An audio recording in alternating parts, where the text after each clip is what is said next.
This is the Esports exclusive, presented by DX Racer. What's up everyone, I'm Matt, that's Mathos, and we're here to bring you the latest news from the past week in esports. Obviously, one of the biggest stories is the League of Legends Worlds has come to an end, and it's not SKT winning this time, finally. It's Samsung who were able to sweep the two-time defending world champions and take the crown for themselves. And not only sweep it from bell to bell. Every minute of that game looked like it could have gone SKT's way, and then Samsung just snatched the life right out of them. They're thinking, oh, you know, maybe SKT's down 1 game, 2 games. We've seen this before. Maybe it'll happen. No. Samsung get their salty run back from 2016. They dominate in a spectacular fashion and stamp 2017 as their year for World Championship dominance. Yeah, and Samsung looked shaky during the group stage, but then 3-0 Longzhu, 3-1 World Elite, and 3-0 SKT, and the image of Faker sitting there after the loss in sorrow just burnt into my head. It must be tough for the guy after, you know, being a winner for all those years. But that's not all that South Korea was good at. At BlizzCon, they won pretty much everything.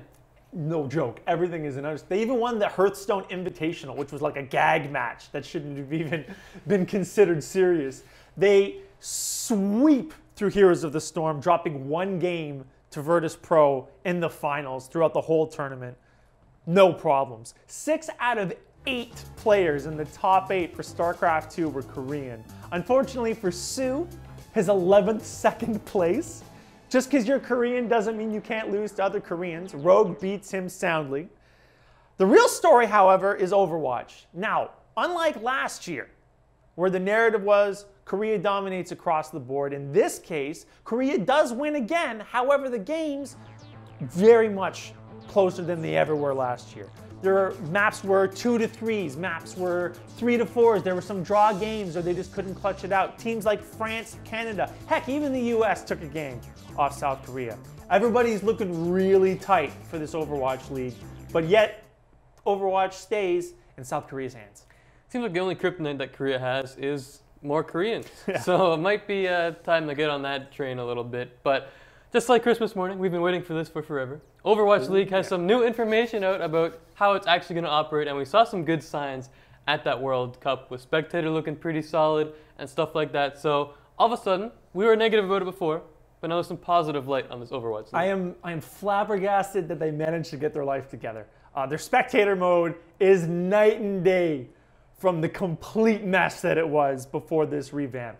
All the colors look sharp, the UI is great, the overhead map, while a little janky, is still leaps and bounds beyond the original run of this game.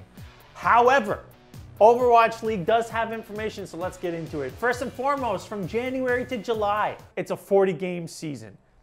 Each group is broken into 6 teams, the East Coast and London on one side, and the West Coast with Seoul and Shanghai on the other. This is apparently to make sure that viewers can catch their teams at an appropriate non-3 o'clock in the morning hour.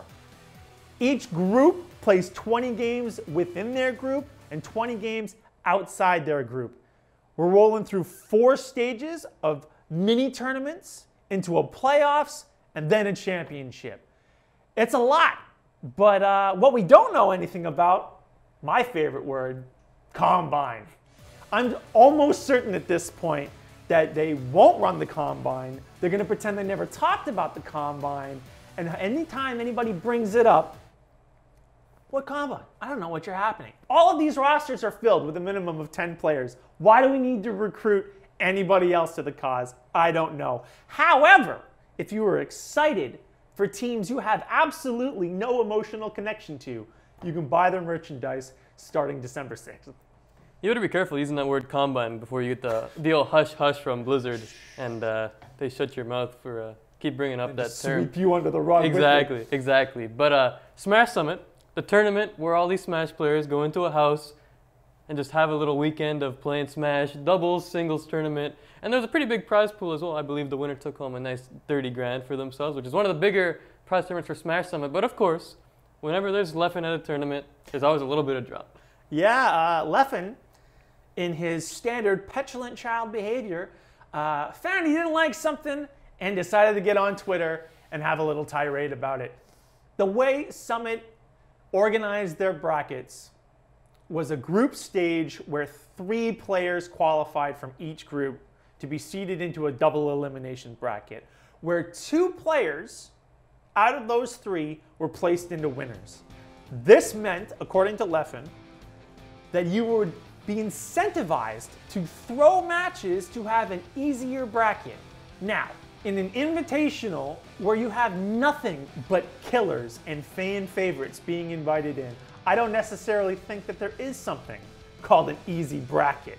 Unfortunately for Leffen, his pleas fell on deaf ears. The brackets didn't get changed, and he decided, instead of blackmailing people and threatening to quit, he'd just nut up and finish the tournament. Leffen ended up getting 3rd, tweeted out saying that Smash Summit was a great tournament despite his issues with the bracket. Take a deep breath here, Leffen. This is me to you, 1-to-1. It's a fan tournament. You were paid to be there.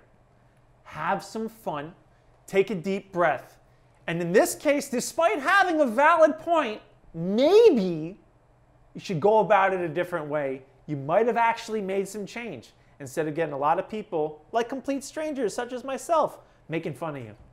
Leffen also tweeted out that Hungrybox's win at Smash Summit didn't make up for his out-of-game personality, which is a pretty interesting take. But Hungrybox did win, taking down 4-time reigning champion Armada at Smash Summit. So, but Leffen just loves to have those takes that are not necessarily popular opinions.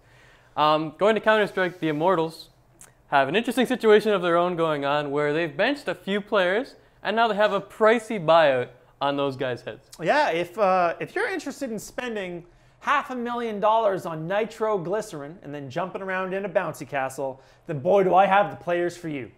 KNG, Henny, and Lucas are priced at $600,000 to be released from their Immortals contract. For those who don't know, the 3 of these guys showed up so late to the DreamHack Grand Finals that Immortals was forced to forfeit the first game. They did also apparently show up late to their semifinals match, which they won anyways. They said that they were jet lagged and took a nap, and that's why they showed up late. However, one of the players from the semifinals made a self-deprecating joke and may or may not have insinuated that they were up boozing all night. KNG didn't take lightly to this and threatened to kill him. Then when asked to apologize, refused. So they benched him.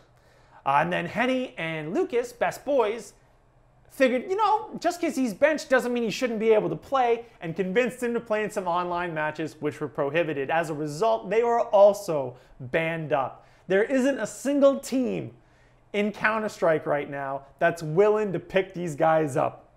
So, for anybody who doesn't know what's going on, they can play, but they can also blow up in your face at a moment's notice. Buyer beware. Yeah, seems like no matter what sport you're in, death threats probably not the best way to go about your business. Nonetheless, as a new player in the esports scene, Jerry Jones and John Goff partnered to take majority stakes of Complexity Gaming. Yeah, it seems like the Dallas Cowboys are adding to the long list of traditional sports teams investing in esports right now. A few fun facts about Jerry. He's not a big fan of disrespecting the American flag, and he loves to win. Expect Complexity Gaming, a team that has, in all sorts right now, been struggling to get those W's, to see a huge influx of cash. Jerry loves to spend money to give himself the best chance for victory.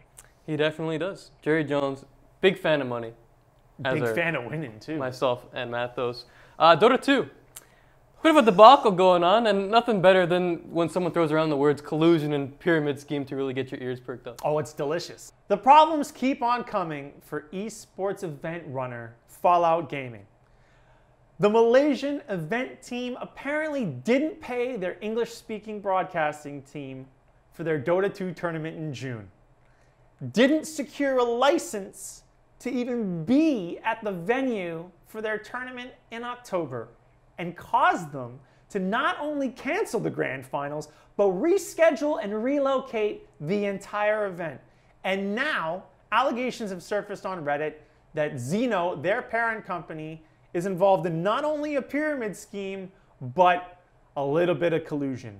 Apparently, Xeno owns Filipino Dota 2 team TFS. And these guys have been given an automatic qualifying spot for the Galaxy Battles tournament in January. Not only do they get themselves a spot in this tournament, but it's a Dota 2 major and the first in a long line of tournaments to get themselves positioned for the International late in July. Now, definitely not a pyramid scheme is DX Racer. So go to dxracer.com, use the code SHOTCALLERS for 15% off your purchase of one of these bad boys. For Mathos, I'm Matt, and we'll see you next week. This is the Esports exclusive presented by DX Racer.